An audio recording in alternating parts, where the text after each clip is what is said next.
Dalam proses vaksinasi yang difasilitasi oleh Dinas Kesehatan Kota Sukabumi tersebut, terlihat animo warga untuk mendapatkan vaksinasi booster cukup tinggi. Sejak Rabu pagi, masyarakat sudah mulai memadati antrian puskesmas untuk dilakukan vaksinasi. Kegiatan ini langsung dipantau Sekda Kota Sukabumi, Dida Sembada, dalam rangka memastikan vaksinasi booster berjalan dengan lancar. Sekda menyebutkan sasaran dari vaksin itu semua warga yang sudah divaksin 2 kali dan berjarak 6 bulan dari vaksinasi dosis kedua. Sementara untuk pelaksanaannya dilakukan di 7 puskesmas, yakni Puskesmas Selabatu, Tipar, Cipelang, Baros, Benteng, Ciberem Hilir, dan Nanggeleng. Hari ini kita memulai kick off untuk vaksin booster ya, diperuntukkan untuk usia 18 tahun ke atas, dan ini kita satukan juga boosternya dengan lansia sesuai petunjuk dari pemerintah pusat.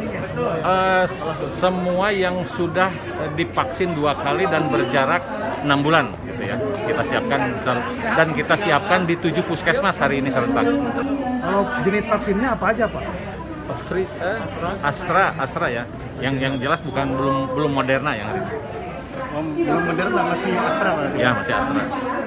Dari Kota Sukabumi, Rizky Miftah melaporkan untuk Dinamika.